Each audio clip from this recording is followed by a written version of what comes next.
Okay, so I would like to, first of all, say thank you to all of Sentient Rights Ireland. It's absolutely my pleasure to be here and share with you everything that I could possibly share with you about understanding veganic, plant-based growing and farming. So what if we could heal our sacred lands so that all floral, faunal, and human beings on which we share our collective planet can thrive? What if we could end industrial animal agriculture forever in our gardening and farming systems? And what if it was not a question of if, but when? How about I tell you that the when is happening now? Eating a whole foods, plant-based diet is one of the most important things we can do every day. And the solution is not just to eat plant-based, but to learn to grow our fruits, vegetables, herbs, nuts, and grains with 100% veganic methods. So what is veganics? Veganic growing, homesteading, and farming is the cultivation of food and fiber crops with a minimal amount of exploitation to all animal and plant species. Veganic methods use no animal products or byproducts, such as blood meal, bone meal, manure, urea, fish meal, fish emulsion, or any other animal-originated matter, because the production of these products either harms animals specifically or is connected with the exploitation and subsequent suffering of those animal beings.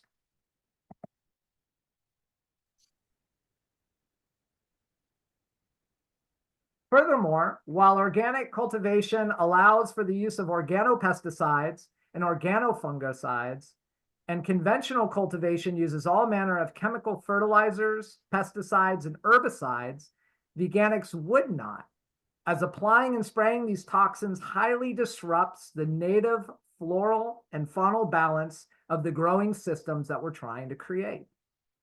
So in fact, veganic growing is the only way to ensure that we are breaking the chain of animal agriculture in our gardening and farming systems forever. All of which reveals our main philosophy in veganics, which is the cultivation for the benefit of all beings. Our farm here in Boileau, Quebec, my wife Melanie and I, is called La Ferme de l'Aube, or Farm of the First Light, and it's a living example of these methods. Established in 2014, is all about what is possible growing veganically and productively for all beings. This model is a microfarm homestead cultivating less than 1/2 acre. We focus on soil regeneration, increasing soil organic matter and soil organic carbon through the use of plant-based composts, green manures, and cover crops like clover, buckwheat, and oats. We cover the soil in the wintertime by allowing all garden plants and wild flora to freeze and rest in the beds.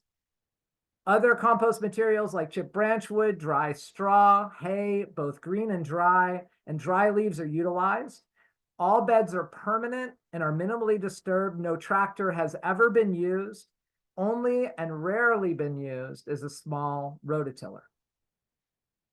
We have a diversity of plantings, over 400 different cultivated varieties of fruits, vegetables, herbs, flowers, shrubs, and trees have been either established or planted annually, which invites a biodiverse faunal realm of insects, birds, reptiles, amphibians, and mammals. See, it is all about soil organic matter in our terrestrial systems, which equates to carbon sequestration in the living soil. There are three major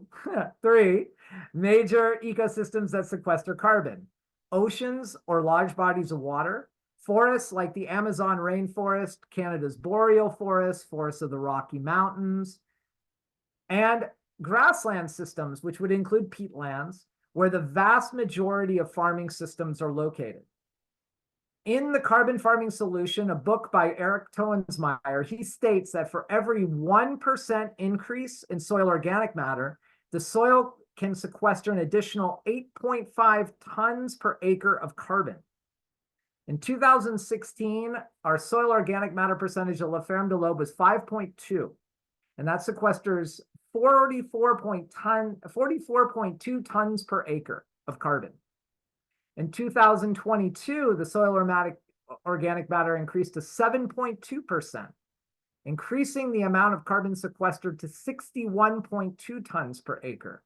This is a 38.5% increase in carbon sequestered on the farm in 6 years using entirely regenerative plant-based methods. Whoops.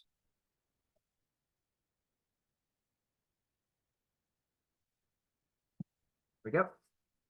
How do we accomplish this? As stated earlier, through the use of regenerative plant-based ingredient composts like straw, hay, grass clippings, chip branch wood, and kitchen scraps, through the use of green manures or cover crops like buckwheat, oats, and annual clover, allowing much of the garden plant residues and native flora to decompose directly on the beds after harvest at the end of the season. Now, this really holds true wherever we live, even if your soils don't freeze, even if you don't get snow like we do here in Quebec. By letting all that plant material, when it's finished, die back onto the beds, those living roots are still there. The microorganisms still have food that they can eat, and this will continue to build the living soil. This will continue to allow the soil itself to sequester carbon.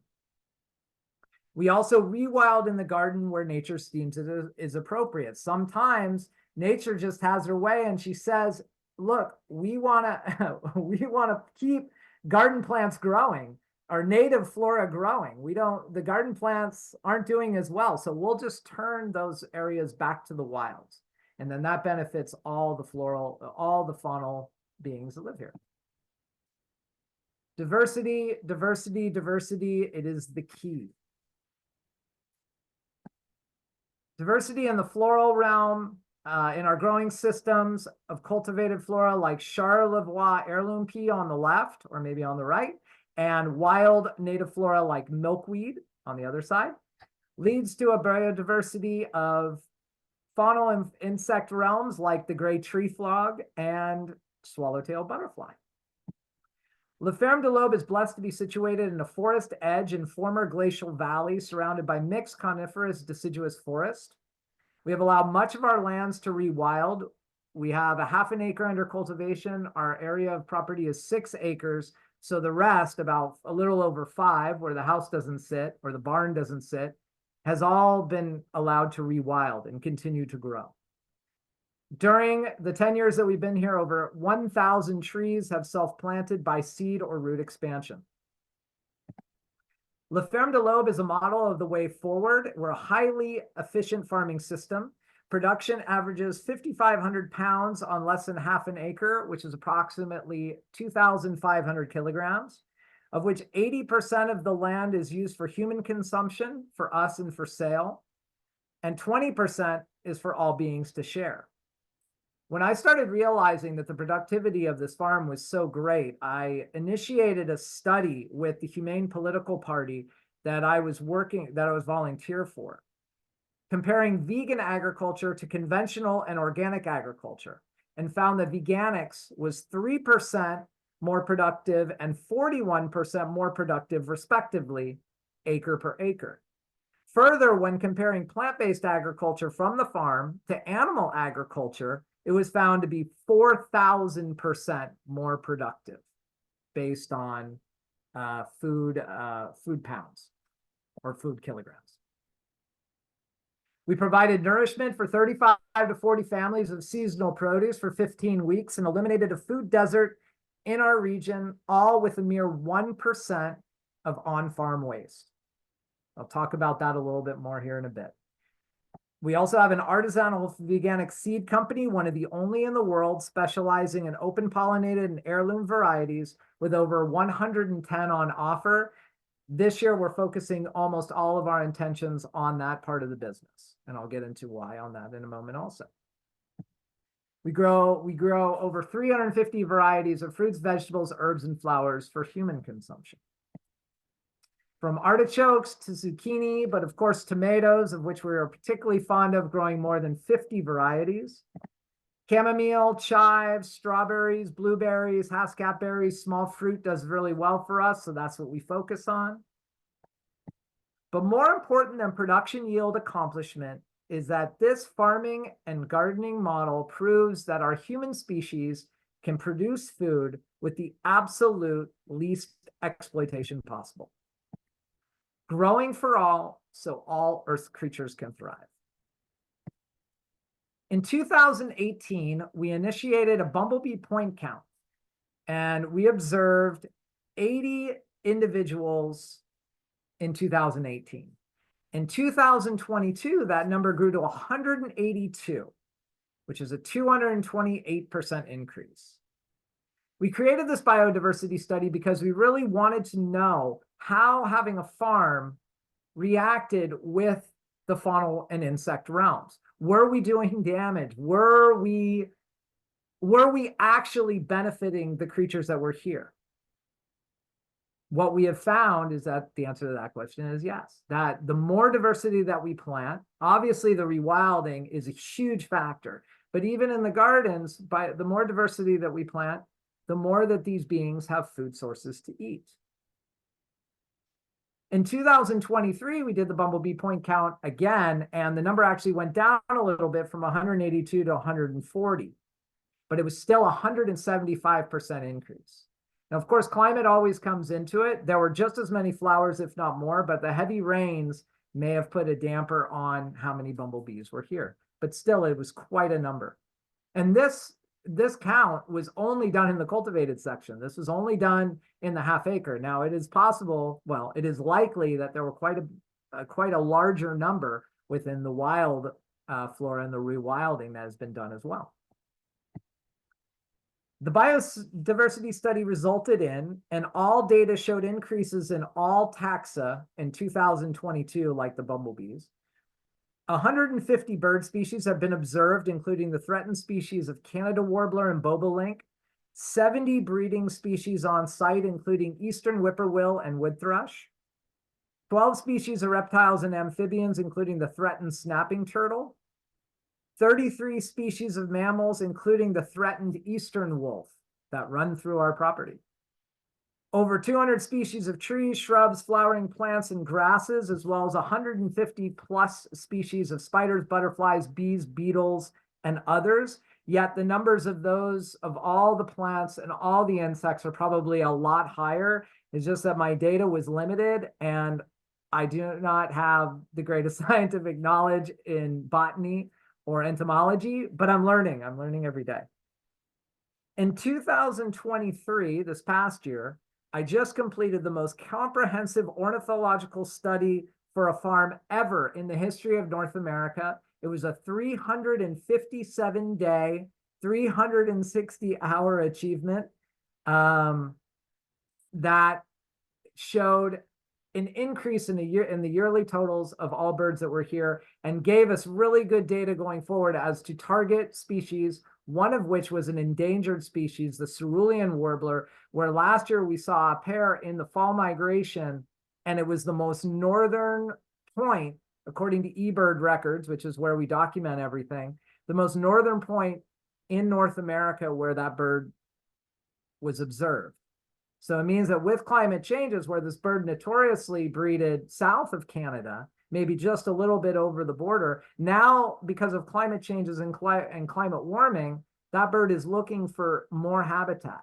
It's looking for a different habitat. And it is very possible that that bird breeds here in the region, and this year we're going to be looking for it.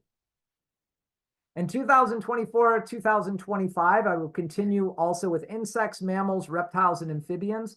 The monarch butterfly, which I'm going to be talking about in just a second, has just been renamed in Canada endangered. So it is extremely important that we create the habitat for this being to live. 25 endangered monarchs were counted on August 25th, 2022, the highest number ever recorded. There were only 6 in the biodiversity study of 2018. Proving to us that our cultivated diversity and rewilding is improving the ecosystem for the residents and the migrants that pass through. Specifically for the monarch butterfly, we made a concerted effort to let rewild vast milkweed patches, which is the monarch's necessary plant for their survival. It all started as a seed, a seedling, an idea, a vision as to what is possible. Growing our food is never easy, no matter where we live, as it is always Mother Nature who ultimately dictates our yearly outcomes. So wherever we garden, wherever we farm, we're always going to have challenges. But as we continue on and as we learn more, these kind of production numbers and this kind of diversity for the faunal and floral realms can become more robust. And during this remarkable journey, the farm grew into reality. The solution is really quite simple for growing our own food, building regenerative soils, sequestering carbon, and diversifying our system so all beings share in the bounty and thrive. Small scale, diversified, veganic gardening and farming. So how do you start a veganic garden, homestead, urban, or rural small farm? Interestingly, they actually all follow the same basic fundamental guidelines. It is merely a matter of scale. These 8 steps here should be able to guide you on your path. Number 1, site selection and allocated space. Preferably done as early as possible. Now is a great time. Before the coming planting season. I know in Ireland, you actually can plant now. So, well, then you hopefully plan before, but if not, you can start planting now. Start planning now. How much growing space is available to you? A key consideration. Considerations on the amount of sun, slope of land, and drainage. You don't want to really put your garden in a place where the water pools. You want to be able to find a nice slope. If it's a southern slope, that's better than, say, a northern slope, because as the earth moves around the sun, the southern slope heats up faster. If it's a western slope, you're going to get later sun. Eastern slope, early sun. Kind of depends on where you live or where your allotment is, but if you have an opportunity to go south or west or southwest, that is usually best. Is the space just for you and your family, or to make some or all of your income? Number 2, fruit, vegetable, herb, and flower crop planting.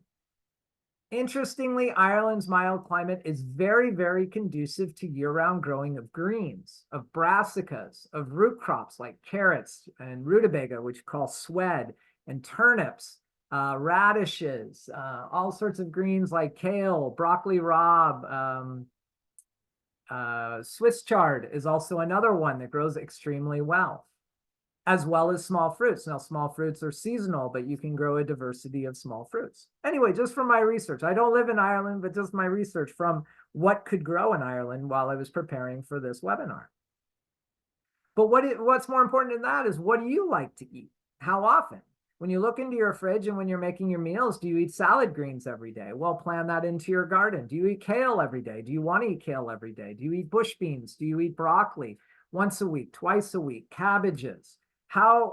Think about what it is you eat and plan your garden accordingly. This always makes the most sense. Consider also planting perennial herbs and flowers as well as annuals. Now, some are kind of dual purpose, which is a great example, like chives or ciboulette. This is a great example. They come very, very early. They're a perennial. You can eat the chives, you can eat the chive flowers, and the bumblebees and the butterflies love the flowers as well. Consider when you're planting flowers, whether perennials or annuals, that you have flower diversity all throughout the season where you see the bumblebees, the birds, and the butterflies. Because if you do, then they're always going to have something to feed on. Number 3, garden planting calendar and maps. Once you have ideas for plantings, plot them on a map of your garden space. Now, there are applications online. You can do it on sort of on a Google form, or you can be old school like I do and put it on a piece of graph paper. It's really kind of up to you, but having a map visualizes what your garden is going to look like. Then once you do that, set up a calendar based on planting dates, either seed starting for transplants or direct seeding your crops outside. Do it week by week. Here at La Ferme de l'Aube, we plant every Monday without fail, and we have a calendar that pops up every Monday. On that Monday, we know that we need to seed, say, mesclun mix or lettuce or radishes, and maybe in the greenhouse, the first tomatoes and sweet peppers. That way, then, we never fall off our schedule. We never say, oh, did we plant that? Well, we just go back to the calendar and say, of course we did. We just followed the calendar. It makes things really simple. It seems a little rigid, but when you get busy of producing a garden, especially when you want to start producing a lot of food for yourself and your family, it's complicated. And unless you keep it organized, it'll be even more complicated if we try to keep it in our heads, especially as we get older. Procure seeds. Seek out regional seed suppliers online that are closest to you, and veganic seeds like us at La Ferme de l'Aube. We actually do ship to Ireland. Now, we're not close, but I can say that of the varieties that we have, and we ship all throughout the United States, Canada, and the UK, they have always performed well. So you can always give it a try. Seed starting inside with veganic soils or purchase seedlings. What's better? If you can figure out the way to plant your own seeds inside, it's a little bit of a technical process, but it will greatly enhance the diversity of, say, what you can find at either a farmer's market, a farm stand, or at a nursery. You can go ahead and order seeds and grow just a wide diversity that you probably will not be able to find. Vegan potting mixes are available pretty much everywhere. If not, you can create your own. I have a recipe in my book that I'll talk about. I'll talk about the book in a little bit. But the great thing is about where you live is that you now have peat-free potting mixes, which is just wonderful. And we should get away from using peat. And they actually get away from using coir also, coconut coir, because that comes from such a distance. So you actually have some mixes that are actually using chip branch wood. And I think over there you call them wood chips, along with all the other minerals that you might need. So this is really interesting for everyone there.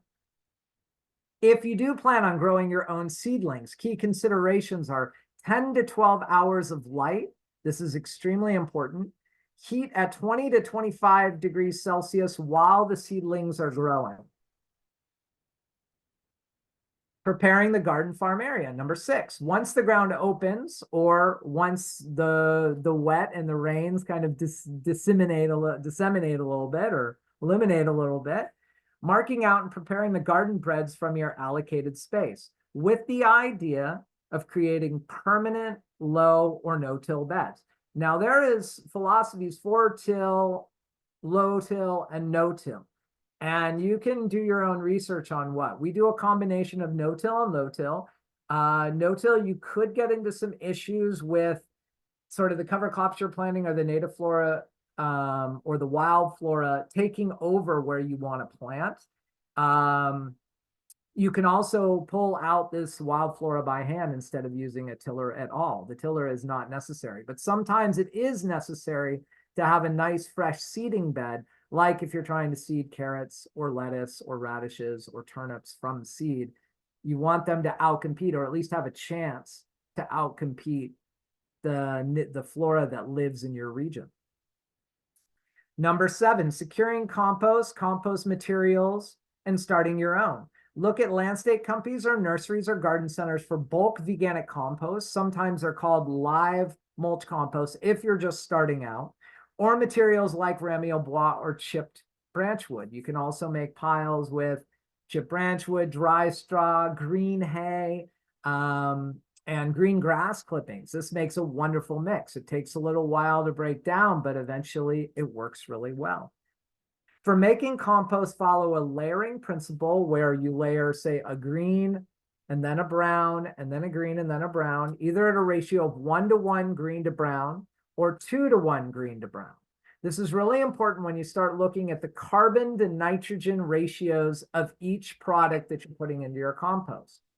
A dry material is going to have a very high carbon content to a nitrogen content. So it could be like chipped wood, could be 80:1. But if you're using something like green grass, it could be something like 15:1.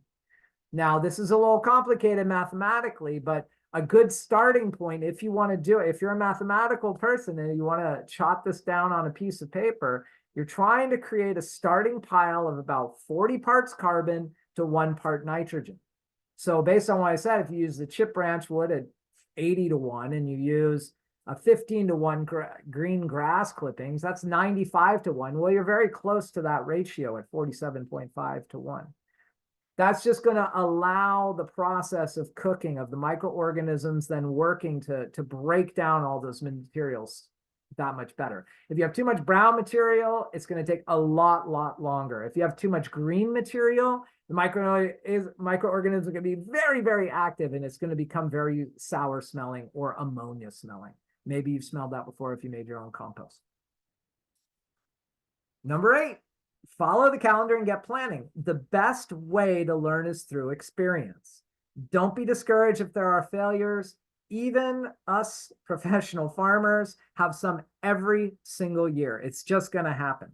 But observe, learn, and if possible, document your journey for later reflection in an observation or a daily activity log. So how do we envision a 100% plant-based agricultural future? Well, there is an absolute need to end all animal agriculture in North America and around the world.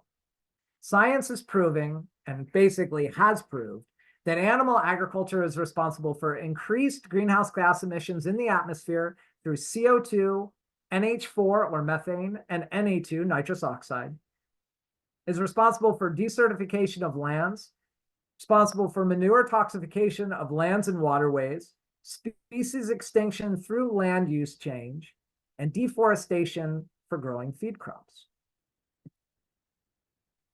Furthermore, in 2021, there were over $32 billion in agricultural subsidies, 24 billion in the US, 8 billion in Canada. And the next slide, I will talk about the Republic of Ireland. And of that, 67% was given specifically to the animal agriculture sector. Instead, we could reallocate those funds to plant-based agriculture and rewilding projects. Some amazing groups are actually working on this in North America, including the Plant-Based Treaty, which actually is in Europe as well, Ireland, UK, and Europe, the Humane Political Party, the Animal Protection Party, and the Canadians for Responsible Food Policy. But in addition to all of this, we need to make our agriculture industry more efficient. In 2011, the FAO of the United Nations produced a report on global food losses. They found that in North America, 52% of yearly fruits and vegetables were wasted. 44% of that whole was attributed to the farmer in harvest and post-harvest handling. So for every 2 pounds of tomatoes, strawberries, bush beans, or cucumbers that were produced, only 1 pound, a little over 1 pound actually made it to market. The rest was just lost. It was just gone. It just rotted. From the report, Household Food Insecurity in Canada from 2021, it was found that 16% of all Canadian households, 1 out of 6, had some level of food insecurity. And from the USDA in the United States, from 2019, it was 10.5%, which is more than 1 out of every 10. Now, food insecurity can be defined as inadequate or insecure access to food due to financial constraints, from having an inadequate meal, or in extreme cases, going a whole day without food. So, and we're talking about the 2 biggest agricultural countries in the world, the United States and Canada, by acreage. China's out there too, but their acreage that per farm is actually bigger in the United States and Canada. So if we ask, can veganics feed North America? If we ask, can veganics feed the world? My answer would be we might as well try, because our current agriculture system is really failing people miserably. 1 out of every 10, 1 out of every 6 households don't have enough food to eat. It doesn't make any sense to me. And most likely it is due to farm size. Like I had said, Canada has the largest average farm size in the world at 820 acres, 331 hectares per farm. And this inevitably leads to more waste. The US is number 2 at 444 acres or 180 hectares per farm. It has actually been proven around the world that the smaller the farm, the more efficient they are and the more adaptable to deal with dramatic climate changes, which are only going to become more extreme in the years to come. Now, specifically for the Republic of Ireland, there was just given 10 billion euros were allocated in subsidies to Ireland farmers over the next 5 years. It's actually quite nice to keep farmers farming. Unfortunately, this money is predominantly going to farmers who raised animals. From the 2020 Census of Agriculture, there were 135,000 farms, a little over 135,000 farms, with an average farm size of 33.4 hectares. That's actually really good. Ireland seems to have figured out that the smaller the farm, the more productive, the more efficient they can be. But again, animals were raised on over 85% of all farms, with 31 million animal beings being exploited every single year. 4.5 million hectares is used for agricultural production in Ireland, of which 92% is in pasture land and grazing land. Only 6% in cereals, and only 2% of all the agricultural land, including all the potatoes that Ireland grows, is in fruits, vegetables, and herbs. And even though Ireland is considered to be one of the most food secure countries in the world, there was still 9% of the population that can't afford food every day. Food waste at the farm stage in Ireland is actually really good. It is only at 10%. But 29% of the food waste is coming at the manufacturing end. And this probably has to do with the heavy concentration of animal agriculture and obviously the slaughterhouse production. So there's a lot of waste. And at the household stage, which meaning that people are buying the food, they're bringing it home, and then they're wasting it. So for every pound of food, 0.29% or 0.29 pounds, 0.29 kilos of 1 kilo is getting put in the compost bin or the rubbish bin, depending on what you have in Ireland as far as your composting goes. So a 100% plant-based agricultural system would be biodiverse ecologically with increased diversity of flora and fauna, like we experience here at La Ferme de l'Aube, non-toxic to lands and watercourses, could create more jobs as smaller farms yield more income and production per hectare and would require more skilled farmers. And we could also feed more people. Because of higher production rates, marginal farmlands could return to what they wish to be, wild, which is the best way to regenerate lands. There is actually enough agricultural land right now in the world that there is absolutely no need at all to turn over any new ground. What we can do is just convert the larger unproductive farms, the larger animal agriculture farms, to smaller scale, veganic, diversified systems. It would be healthier for all who we share our collective planet.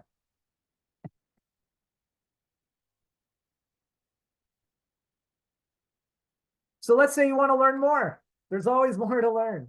My book, The Veganic Grower's Handbook, Cultivating Fruits, Vegetables, Herbs from Urban Backyard to Rural Farmyard.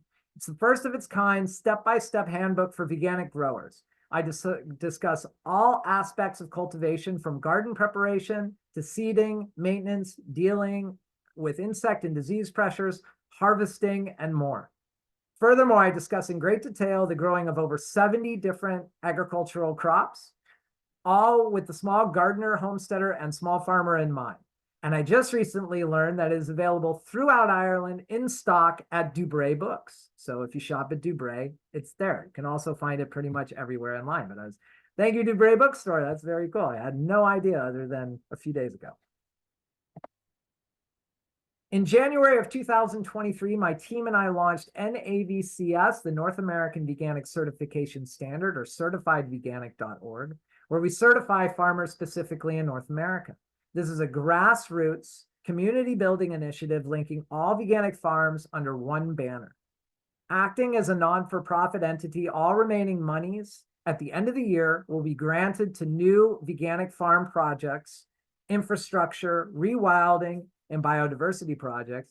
And I'm going to release this on Facebook in the next couple of days, we just chose our first two grant winners for 2023. One was a wonderful couple from Fort Bragg, California, called Earthlings Veganic Farm, a small-scale veganic project. And another one we were very inspired about was Kenneth from the Vegan Support Center in Kenya. And I don't know the name of the village. I'm sorry, Kenneth, but I will know that for the next time. And so even though we are a North American certification organization, we are looking to serve the underserved communities who don't have either availability to funds or who don't have availability to certification. And for us, if it wasn't for Kenneth, who just decided to apply on his own without us announcing that we were going to open it up worldwide, if it wasn't for him, we probably wouldn't have. But it was because of him that we decided to, because his project is just so inspiring.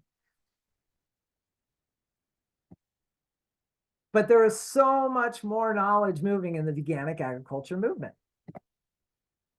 My YouTube show, it's called Jimmy Videle, Veganic Grower, that ran from 2022 to 2023, discussed all aspects of gardening and farming in the season as it occurred. And all past episodes are still available and available for free.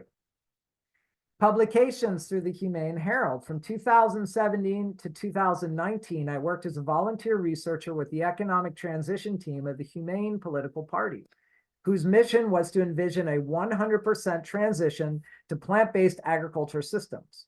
We created 9 in-depth reports showing exactly how it could be possible, analyzing many areas like income, manure toxicity, comparisons per acre, and feed conversion ratios.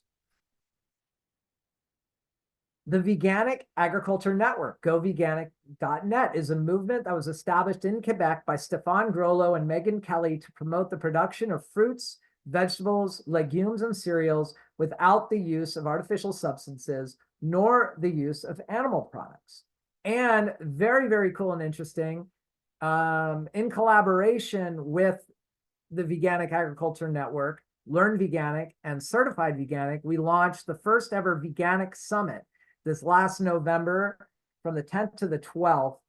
That was a worldwide online conference. We had over 1,400 attendees. There were experts on veganic gardening, farming, and transition. And I'm happy to announce that we're going to be doing it again in 2024.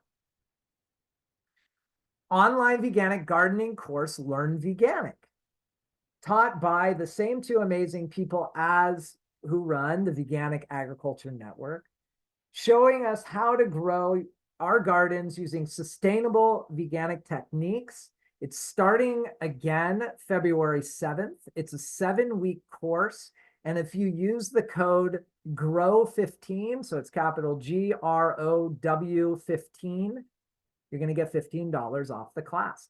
Absolutely incredible course. My wife and I took it a couple of years ago. Even though we're professional farmers, there was stuff that we learned. It was a fantastic refresher course. If you believe you're an expert gardener, which we are expert gardeners and farmers, but it still like blew our minds. There's still techniques that we took from that show and we decided to incorporate just because it seemed like it was the right thing to do. The Vegan Organic Network out of the UK is an educational charity since 1996 and the only UK organization solely working for food grown in the veganic way. They have a bi-yearly magazine called Growing Green International that I write for as well, highlighting tools and techniques from around the world. So the models exist, the resources are out there. It is simply time to change our brains, to change to a compassionate form of farming and gardening, both in rural and urban settings for all Earth beings. So empower yourself, create food security for you and your family by growing your own, tap into the indigenous knowledge that is intrinsic in us all.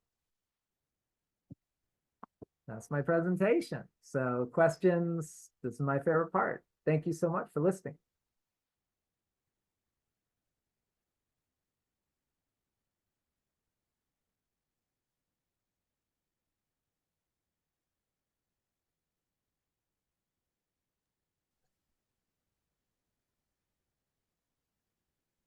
Thank you very much, Jimmy. That was fantastic. I really enjoyed it. Thank you, Dennis. My pleasure. It's loaded with a lot of facts, so I'll have to revise as well. That's why it's taped, so you can watch it again. That's what's required.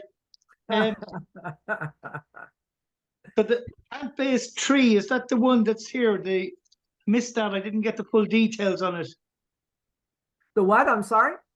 You were saying there was a group here in think they're in America and they're also in Europe. And you said they were here in Ireland. Plant-based tree, is it? Plant-based treaty. Treaty. Yeah, it said plant-based. Yeah, the plant-based treaty. Yes, yes. We have made contact with them some time ago, and we endorsed them, and we're waiting for them to endorse us. Great. Yes, it's great. Yes, the activism and veganic activism and animal activism, it really is beginning to make it a smaller world. Yeah, I mean, there aren't that many of us as it is, and it's great that you allowed me to come all the way on the other side of the sea to talk with you, because one, it brings us, I mean, it gives me hope and inspiration that there are a nice core of us everywhere. And yes. And really we need each other because I don't have anybody where I live. There is absolutely nobody who's doing any kind of activism within 100 kilometers, 150 kilometers. I have to go all the way to Montreal. So it is absolutely a pleasure to have an online community of people that we can. Well, likewise, we'd like to thank you very much for being here tonight and giving up your time, and a lot of research and work went into getting everything ready for this. We can see that immediately. So thank you very much. It's interesting, Dubre Books. They're here in Galway, and it's interesting they have your book. So we'll try and hook up with them as well, and give them the video of the talk, and see would they like to do something with it. Maybe have a little monitor beside the books and promote it a bit. And that'd be great. That way. So if there's anyone else has any questions for Jimmy.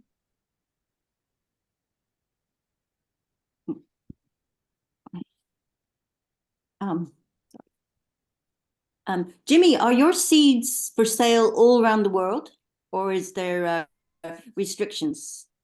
No, actually, I would just need to update our website so that I could ship to Ireland. But no, we've been shipping to the UK. We can ship to Australia. I just got to link it in. So no, it's okay. Easy. The shipping is a little bit more expensive than normal, but Canadian dollar is really cheap for all of you on the euro. So you're fine, unless you're on. I think you're on the euro. So no, it's they're available to you.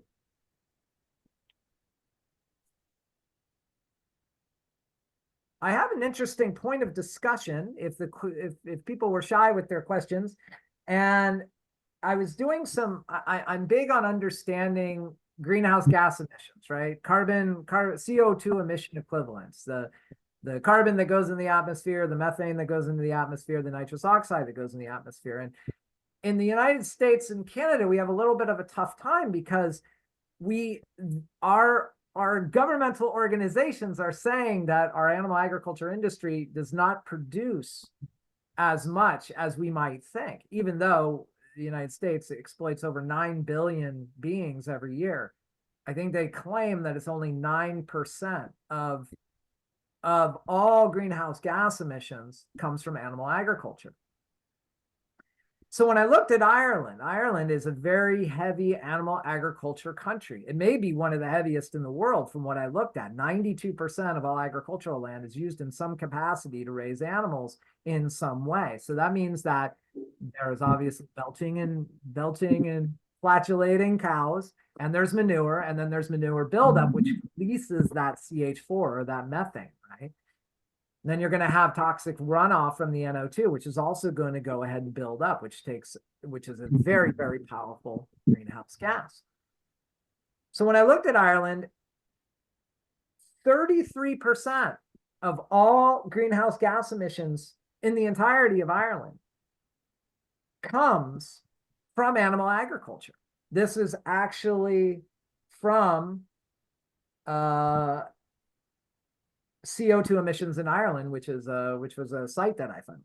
So out of the 20.45 megatons, 33% comes from animals. So it gives us a really amazing baseline that we can go, okay, look, here's a country that produces a lot of animals, that raises a lot of animals, and their animal agriculture actually produces a ton of CO2, a ton of methane, and a ton of NO2, or carbon dioxide equivalents is a better way to put it.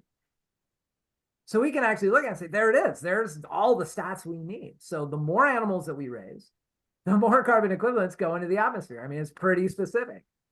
So I guess I should say thank you for that information. I wish it would completely change. But it gave me that sort of that last little piece. It's like, well, okay, wait a minute. No, it is 100% true. If we look at it based on land, based on agricultural land, and based on the animals raised. Anyway, just as a point of discussion for you all for a later date. Yeah, there was a Dublin declaration last year by the scientists from Teagasc. That's the official advisory council government for animal farmers here. And it's been completely debunked. They were talking about the program to, heading towards net zero for 2050, and the program to get to 25% by 2030, and then the rest. And what they're counting on between 2030 and 2050 is technology not yet invented or not yet to scale, which they mean is carbon capture. It's a complete fairy tale, a unicorn. And this is our future, and they thought they'd get away with it. So the whole thing has been debunked anyway, because they're trying to do regenerative farming using animals. And the one that you meant there, the clover, they're into the clover as well. So that's only get us, I think, about 4 to 6% reduction if they continue to use animals. So we're really with our emissions overall, because they're not working on reducing the size of herds. We're really on a hiding to nowhere with our plan to get to net zero by 2050 for the whole country. And already we're incurring huge fines from the European Union for the agreements that we signed to reduce our emissions. So we're in real trouble. There is this misguided loyalty towards animal agriculture here. And we know as a movement we're up against it. So this is why we're approaching it from all angles, not just protests, but we're doing outreach and education in the high street, the main streets, and we're also interested in coming around it from sorts, which is veganic growing or veganic farming. I think it's very interesting what you said about the small farm is more productive and less waste, and I think that would actually suit Ireland, because it traditionally is a small farmers' country. Crop growers especially, they were always small. I think about 20 acres, 20 acres, if that's possible to make a living on. Some of the soil wouldn't be great, but I guess if you're producing veganic compost, you can improve the soil. Yeah, I mean, that's really interesting. There's a couple of points that I want to make about that. I mean, the thing about small scale farms is that we know climate warming is happening. We know climate changes are happening. We know that it is so unpredictable in what it does that we don't ever know anymore. I mean, it used to be really simple. We used to be able to say, okay, this is the rainy period. It's going to be sunny. It might get a little rain. Then it's going to be sunny again. Or maybe where you are, maybe it's just rains all the time. But at least everything had a consistent pattern. Now it seems like everything's a bit like this. You never know what it's going to be. For the 17th month in a row, we are over 3 degrees Celsius above the 30-year historical average here in Quebec. Everybody talks about 1.5 degrees. We need to stay below 1.5, blah, blah. We're at 3 degrees. I mean, it's ridiculous. There are places north of here that are 5 degrees Celsius above the historical average, right? So coming back to the small scale idea, what we can do on a small scale, because we don't have large tractors, because we maybe plant in smaller rows or smaller plots, if something happens, we can replant right away. We can make that quick decision. And this is what in my book, I researched this from around the world, and I realized that it wasn't just an idea that I had from my 20 years of farming, but it was actually what other farmers are doing, that there were 2 models of farming that were actually the most profitable. The smallest farm, which is under 5 hectares, or the over 500 hectare farm. Those were the 2 profitable models. And it kind of makes sense. The smaller farm, because they can adapt and change technologically, they can improve efficiencies like right away. And the larger farm, well, obviously they have a huge influx of money coming in that they can just spend millions and millions of dollars for increased technology. So from the small scale angle, it makes sense as a world. And what's even better about it, because the productivity is better on the small scale than it is on that 500-acre model for almost all crops. Now, if we're talking grains, cereals, that kind of thing that we eat, say wheats or barley or rye, whatever, it is possible that we need quite a little bit bigger model, that maybe we need to have a small tractor model.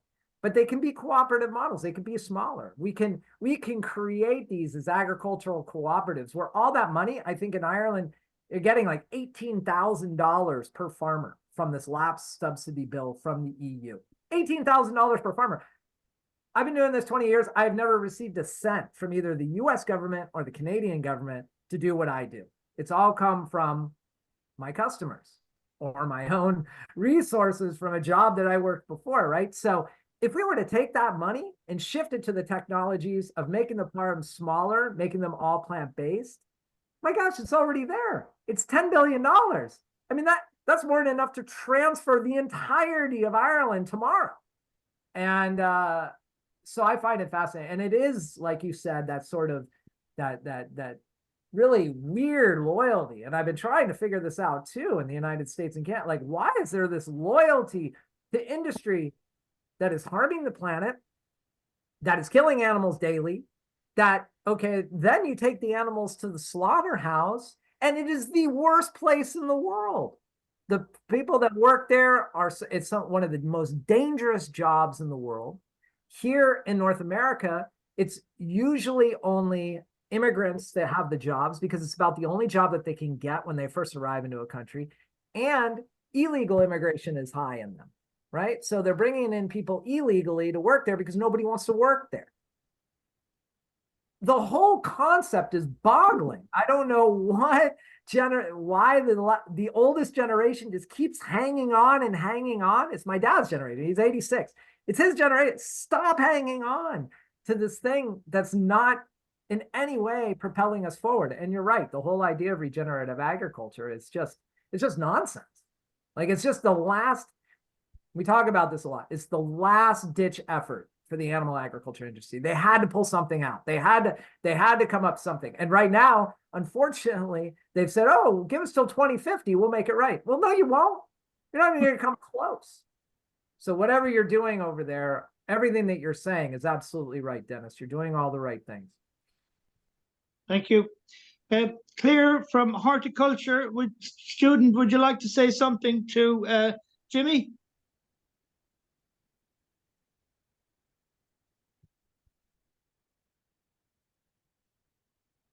No, I think not. Trying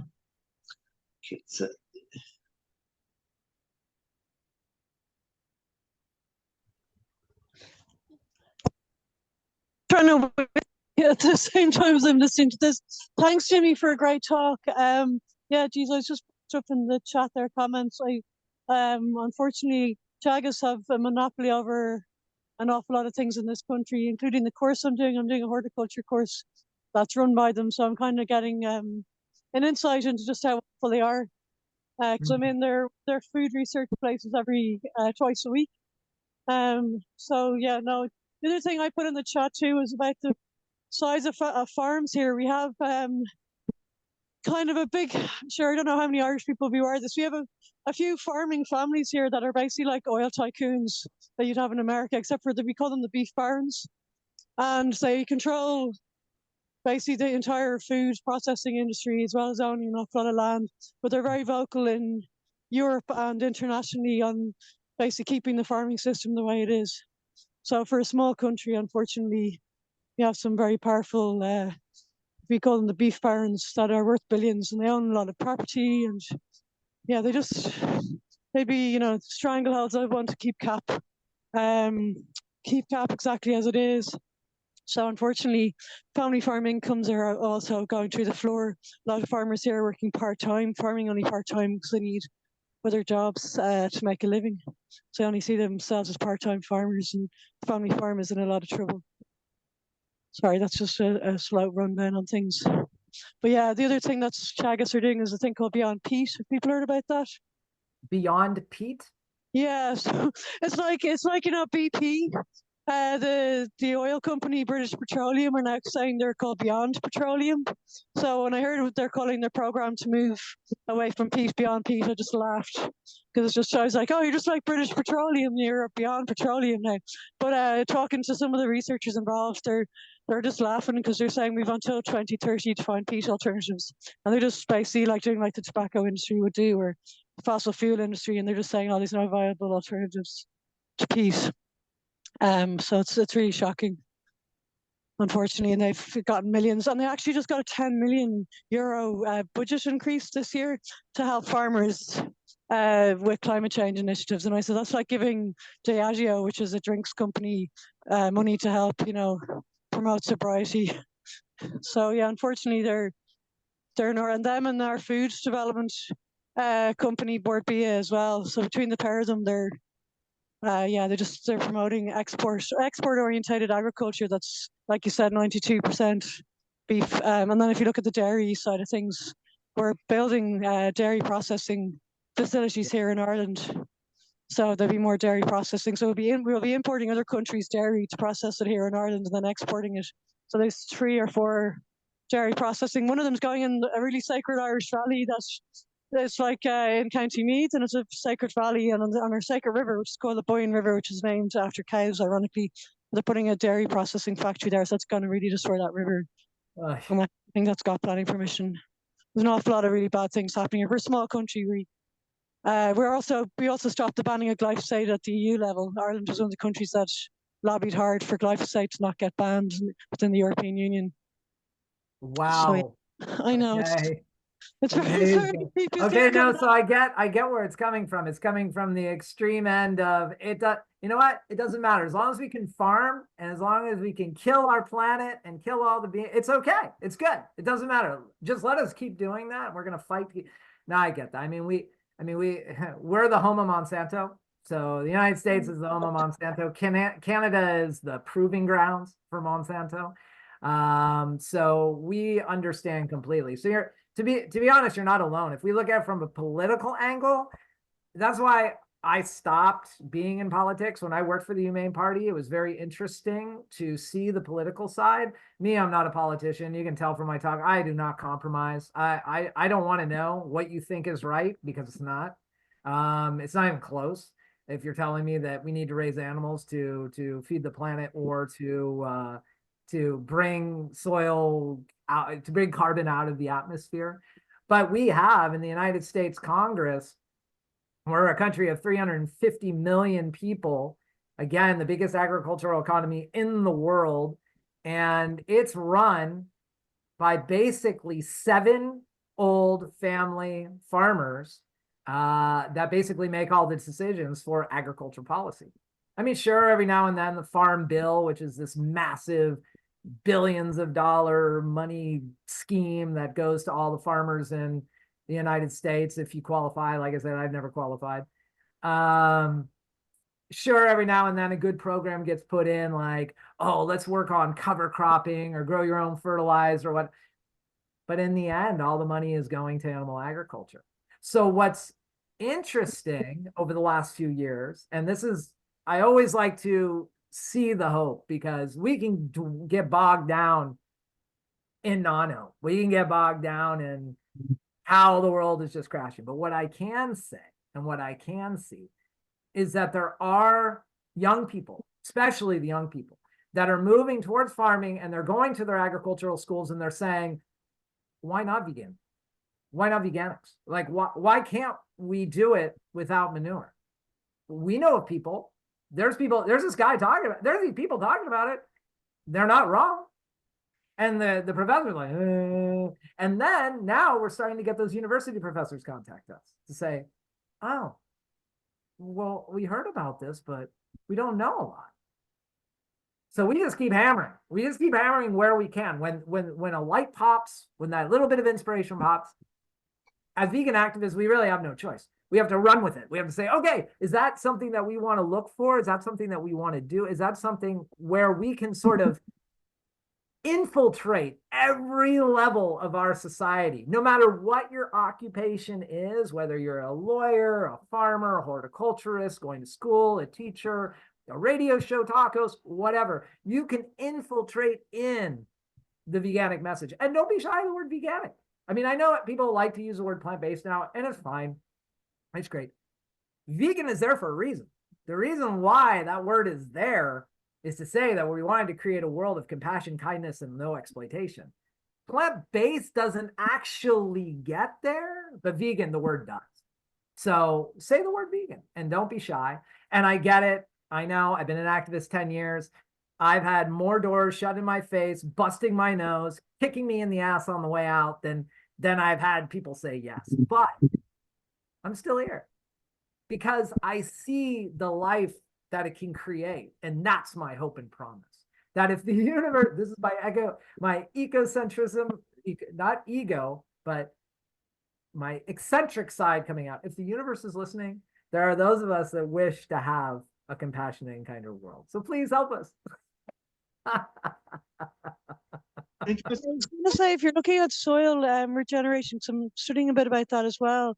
I know the animal movement has really taken a big hold on that, on soil regeneration, which I find incredibly frustrating. If you're looking for one scientist that will flat out say we only need a plant-based system to regenerate our soil, that would be Christine Jones. Have you ever heard of her? She's Australian. No.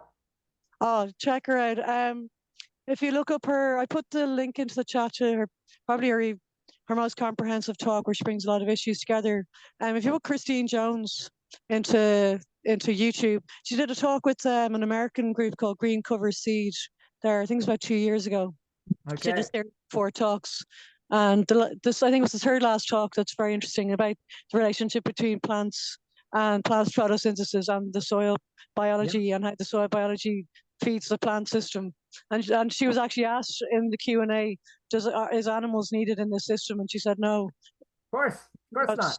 For soil regeneration that insists on animals. The thing I always point out, because I'm studying this stuff as well, is that when they say animals are needed in the system, I'm like, yeah, the herbivores that would have, the wild herbivores are what you're talking about. And you're just, I go mad at people about this. They basically say, well, we don't have the wild herbivores anymore, so we'll use the cows instead. I'm like, no, they're completely different. You can't compare a wild herbivore with a cow. Like, they're different digestive systems, and that's really like ridiculous argument. But you wiped out all the wild herbivores to make your cow-based agricultural system. And I point that out constantly when I'm doing these Zooms with people that insist animals are needed in the soil system, soil regeneration system. It's just an obvious thing to point out in my mind. Yeah, and you know what? That's a really interesting point. Moving through the landscape, you can't, they wiped them out. So now they're saying, oh, we'll just use cows instead. Have you heard of Alan Savory, the Savory Institute? Oh, of course. How could you? Of course. Shoot me now. Like, I had this fight with so many of they're making kind of small inroads here in Ireland, unfortunately. You can spot them a mile away just by the language they use. But yeah, it's unfortunate. Even within our kind of organic sector here, it's like less than 2% of our organic sector is fruit and veg growers. And when I listen to regenerative agriculture talks a lot, we have a group here that puts them on every month, and I always ask every single talk, do any of you use plants in your farming system? And the problem that a lot of them will say is, yeah, we would love to sell fruit and vegetables commercially, but the food system is so broken. We might grow it and kind of distribute it locally, but we can't do it on a commercial scale, and they just stick with cow agriculture instead, which is really frustrating. But I did bring it in the. I put a link to the group in the chat, actually, because they do these Q&As every month, and I think if Farming for Nature is the group, and I think if more people tune in, because they're sick of me, I call myself Maud Flanders, because I'm always like, well, somebody please think about the plants. Every time I tune in, they're like, oh, not your one again. So I'll put a link to them in the. Bridget was at the session, and she must be like, oh no, head else, she's on again. But yeah, they're recorded, and they get a lot of they do these farm ambassador awards.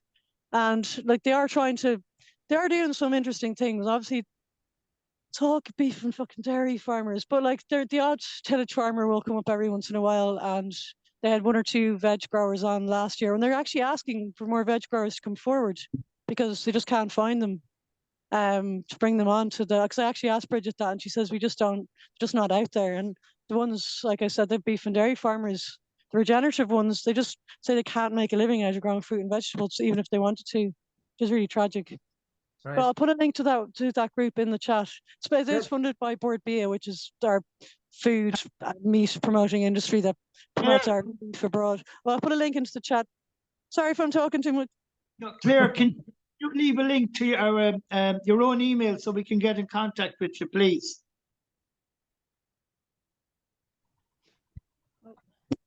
Hello, Claire. Because sometimes my email is like back in the basket case. Like I'd say, a lot of people's emails here, things get lost. You don't see emails and things go into wrong folder. So I'll put my phone number in as well. And I'll put my email and I'll put both in. But if you do send an email and you don't hear back, that probably means because I guess I'm not, you start subscribing to things and you get emails and then you miss the fucking important ones that you want to actually see. But there's a few other things coming up. Might be of interest to people here. There's a group called the Global Soil Biodiversity Initiative, which is actually based out of America. And I don't know what their stance is on soil regeneration eating animals, but they're doing a talk next week. But it will be very global. But I'm in a lot of soil WhatsApp groups. I'm in like 6 international soil WhatsApp groups. So if people do have any papers or any examples of vegan soil regeneration, just share them and I'll put them into those chats. Between the groups, there's probably about 1,000 scientists in those groups between all of them. A lot of them are in India and America as well. And if anyone wants to join that WhatsApp group, I can put a link up to it. You might not want, it's a lot of like high-end research, which I usually can't follow. But people in the group are always dying for anything. You share anything in the group and you'll have about 6 or 7 people, usually from India, delighted and wanting to find out more. So they're all hungry for knowledge and information. Hey, Claire, I don't know if you've seen it, but my team and I, Nicholas Carter and Mona Seymour, we wrote a paper that hasn't been peer reviewed. It actually got denied 11 times, but there is a preprint out there and it's called Regenerative Agriculture, the Veganic Way. And I go all into soil regeneration on plant-based farming methods. So if you want to link that into what it is you were just talking about, that might do some help. Again, it wasn't peer reviewed. We tried like heck to get it peer reviewed, but it seemed like every time we did, we were just too small scale or not, what were the words that they say? Not replicatable or blah, blah, blah. But in the end, I think it was because most of these journals that we're applying to are so funded by animal agriculture that we were just denied because of that. So anyway, if you could check that out, Regenerative Agriculture, the Veganic Way. Now, interestingly, and you just tell me when we need to be done, Dennis. You just say, okay, we're done. You were talking about Alan Savory and regenerative animal agriculture and this whole new movement thing that's going on. Now, in North America, we have the most interesting scenario as far as that goes, and that was the wild buffalo, right? They went from basically northern Canada all the way down to Texas every single year, back and forth. So in the wintertime, they would go down to Texas, which is like 3,000 kilometers, and then they would go back up. And this was a classic example of perfect soil regeneration. They would go, they would eat a little bit, they would poop, the poop would kind of blend in with the soil, the grass would regrow, and they would go back and forth. But they were traveling 3,000 kilometers every year. So the best argument for that, and I actually had a debate with a agriculture farmer on the Ellen Fisher podcast not that long ago, Will Harris. And we brought this up in our debates, like, hey, if you want to do what used to historically been done, that's great. Just have a 3,000 kilometer farm. And then you can do it. And don't kill the animal. Because once you kill the animal, then there is no such thing as regeneration happening. And this is something that they never, ever talk about. Oh, yeah, okay, we can regenerate the soil, but then you're taking the animal out of the system.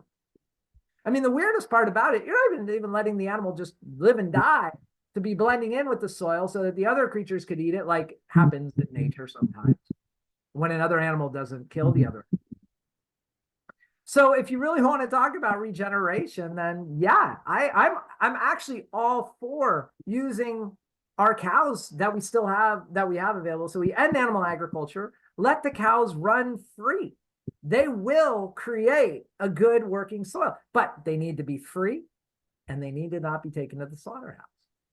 So it's not even a black and white situation, but it can't be a farm.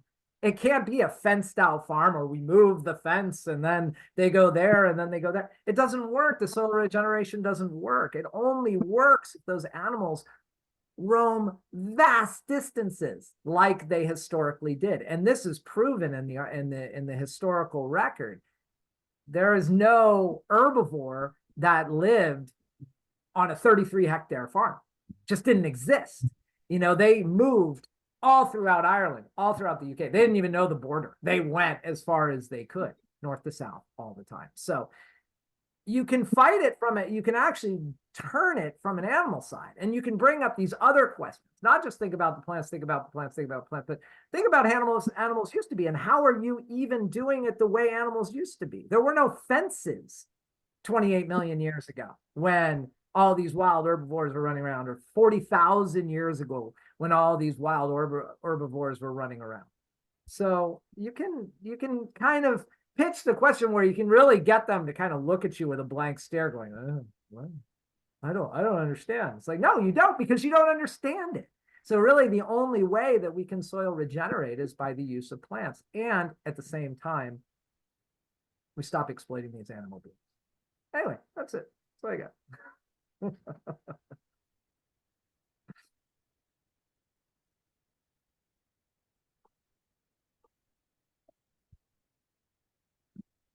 Yeah, thank you, Jimmy. I just put it in the chat. Denmark here in Europe, they have announced very good grants for crop growing, nutrient dense. They're linking it to the nutrient density. And a stat about the Irish farming situation is that we have this from James O'Donovan, who recently did a webinar for us. He's a sustainability freelance consultant here in Ireland. He says that we import, a higher nutrient value than we export.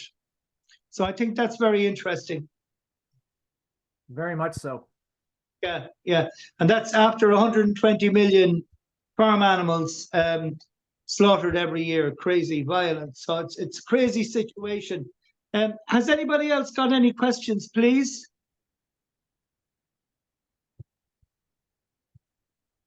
Okay. Well, Jimmy, if you want to wind up and I'd say we call it a night, I'd like to thank you again. I'd like to thanks to Peter on production, and thanks to Carl for post-production, and everybody else involved, and everybody who's here tonight. And thank you all. If you had any links about your composting system, that would be really interesting, just to learn more about that.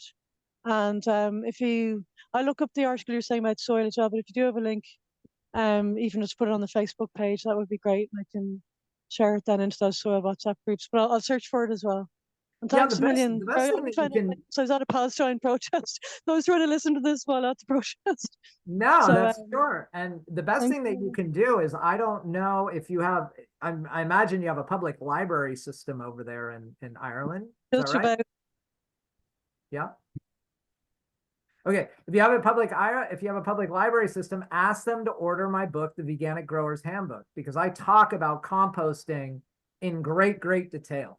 And you can take whatever you want from that. I've never written a paper specifically on composting, but in that article that we put together, in that journal article that we put together, research, I do talk about composting, but not in the great detail that I do in my book. So if you have a chance, just ask your library to order it, and they will.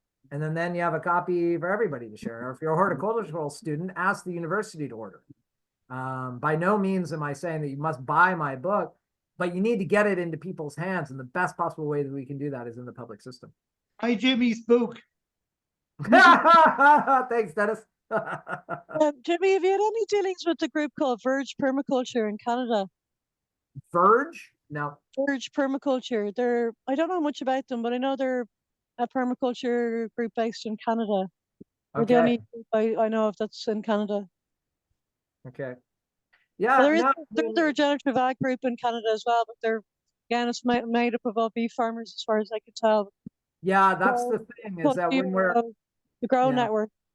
yeah. So for the most part, when my connection is with the Veganic Agriculture Network, and then of course now my certification organization, the Certified Veganic. So really, if there's anybody doing anything veganically, like 100% veganically, we hear about it pretty quickly. Between Meg and Stefan and myself, we learn about it because either we're contacted or somebody links us to it, because right now we are the voices here in Canada. So it's just, when they come about, we link to them, it's for sure. So if you ever find them that are 100% vegan, I mean, the problem sometimes that we get into with permaculture is they still have this idea that we must have animals in the mix. So, and we know that that does not need to be the case. And of course, Grant Burnett's book, the vegan book of permaculture, I mean, there is a way to do it without, and it's better. So anyway. Yeah, definitely. Anyone that's lived with a cow or pig or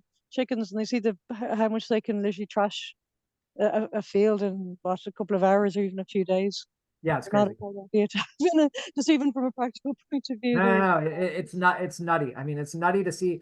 I remember when I was in Arizona when I used to raise animals. So this is really the only way I could talk about all this stuff. So my first organic farm, I raised animals, and I put my chickens into my orchard, and it's pretty dry over there. And in a matter of days, I mean, they were barking the trees. They were stripping the trees from all the bark because there just wasn't enough food for them. So I mean, they will just do whatever they can. I mean, they're really an amazing being. I mean, there are wild chickens in Hawaii where I used to live there too, and they're absolutely amazing. Some in Australia, when I used to live in Australia, they were still wild. Yes, so I mean, they're an amazing species of animal. They're an amazing bird, but we shouldn't be raising them. No, definitely not. It's simple. Anyway, it was a pleasure. Claire, are we friends on Facebook? Are you on Facebook?